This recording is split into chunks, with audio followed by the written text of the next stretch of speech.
Mathel The Recipe channel asigi Meitei mayam putaram nokseri ehakna ngasi semjagadoriba asidi base momo ni momo asi yumda hoba matamda rice cooker da oina haunei ayambana ado ehak ngasi pressure cooker da hojage pressure cooker da karamna momo hogani habado ehak uchage mayam video asi loiba phawba yengbiu base momo hobada changada majal singado ehak mathang mathang haijarake aina asida kobi mana tabi khara kupne soirega thamle adudagi chanam khara sugairega thamle meda sida tengol achogba ma thamle adudagi tomato sauce soya sauce adudagi refined oil adudagi thum leijare hauji amu momo galoina na sana ba chutney gi machal haijarake asida khamin sinbi medium size ke ohum khak masung tana khaidok laga thamle redagi moro kang ba taruk khak ade chanam macha khara adudagi thum machal sing ase haibar ore badina sembagi process ta mung chalasi ahan bada meda to nabagi damakta kona ma lawrani kon sida meda do hapsalani meda haplaba matungda thum khaji khapirani adogi phajana tosalani momo gi meda tot pese jamna pet pasu jade adudagi yamna kan pasu jade adum chang amada topi gani ising khaji khaji hapuga topi gani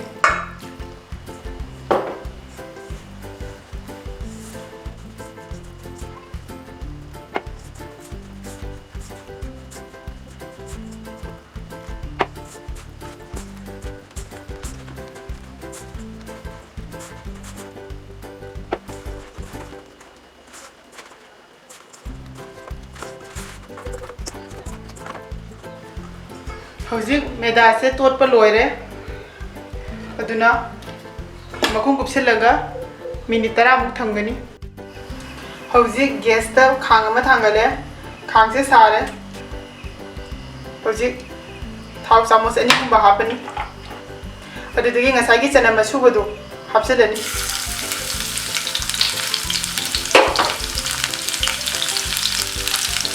digo khajana ukhai dirani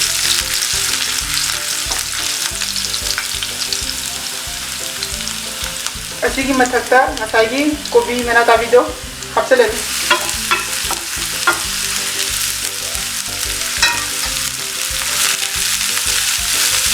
aduga khajana amu ukhairani hauji asida thum khaji hapani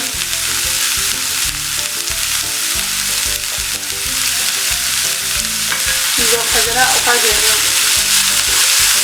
hauji asida tomato sauce chamos amagi changda hapani adudagi soya sauce chamos ama hapaga phajana ukhairani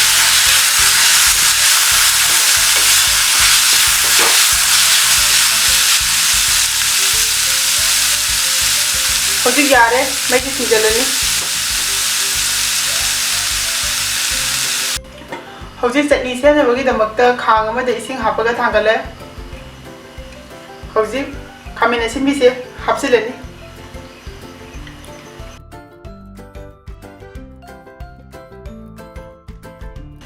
adudagi muro akang bodo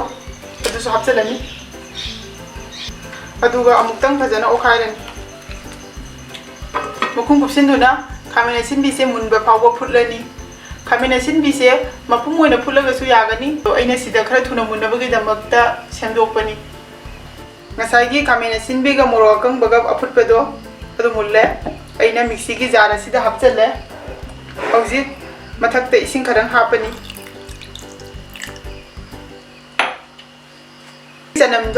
sanam se ahing bani se hapchalani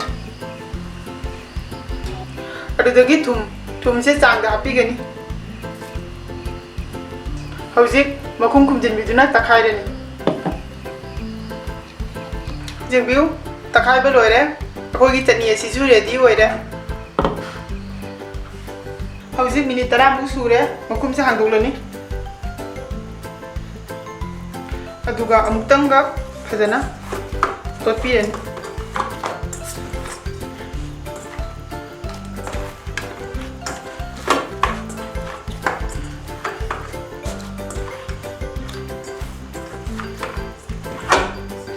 table sida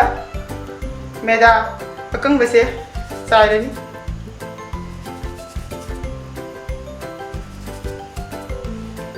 ꯄꯔꯗꯒꯤ ꯉꯁꯥꯏꯒꯤ ꯃꯦꯗꯥꯗꯣ ꯊꯝꯃꯅꯦꯕ ꯑꯗꯨꯒ ꯐꯖꯅ ꯑꯃꯨꯛ ꯇꯣꯠꯂꯅꯤ ꯑꯩꯅ ꯃꯦꯗꯥꯁꯦ ꯍꯥꯞꯇ꯭ꯔꯤꯉꯩ ꯃꯃꯥꯡꯗ ꯇꯦꯕꯜꯁꯦ ꯐꯖꯅ ꯇꯩꯊꯣꯛꯂꯕꯅꯤ ꯃꯇꯨꯝꯁꯦ ꯈꯔ ꯆꯥꯎꯅ ꯇꯥꯅꯤ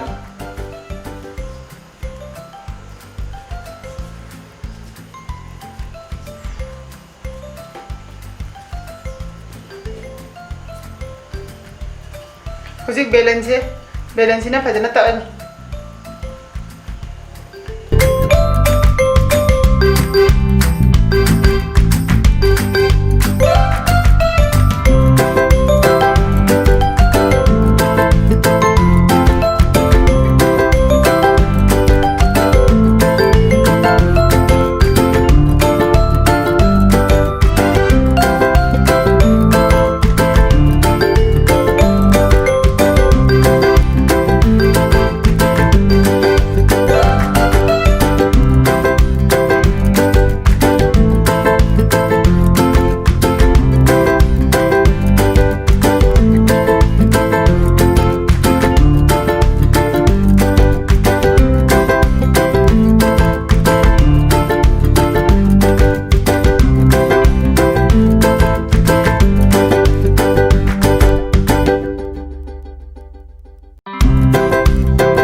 chamasna kodaga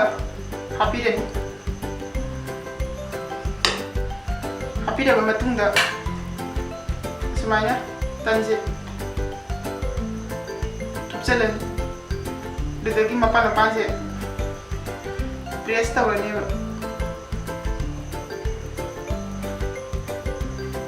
press tawraba matungda asigi machinchiga asogi machinchiga nise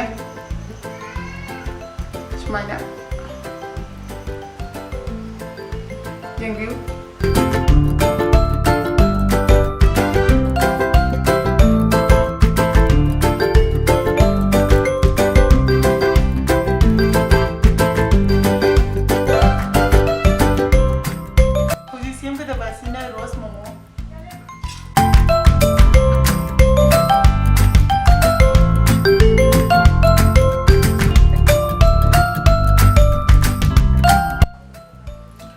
panse press tau na pakan gani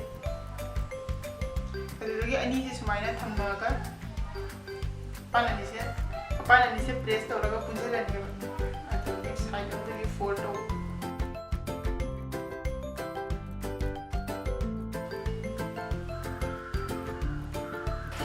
hojik aina pressure cooker amada ising cup ama mu hapaga thagale pressure cooker asigi manungda ase tiffin ama hapsalani tiffin se gi mahutta tengot gumba on tawrasu yagani tiffin ama hapsale plate natraga aina sida tiffin gi makhum oina laure thau kitang hapaga fajana akoi base tosan birani tosan bibagi maramdi horen momo se naptana bagi damaktani asigi mathakta hojik momo se hapsalani hojik aina tiffin makhum aduda thau tisalaga momo singdo hapsale hojik ase cooker sigi manungda hapsalani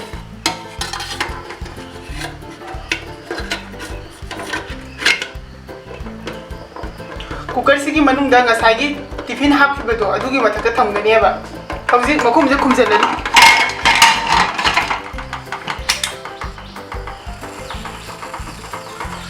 makhum se khumjala matungda full flame da thamgani aduga city ama kam phaw thamgani city ama kam kre city ama he kam khibaga koina chani je thab चनी से मई से मुथलगा थादोकपनिको इदि मकुम हांगोनी अखोगी मोमो से ready होइरे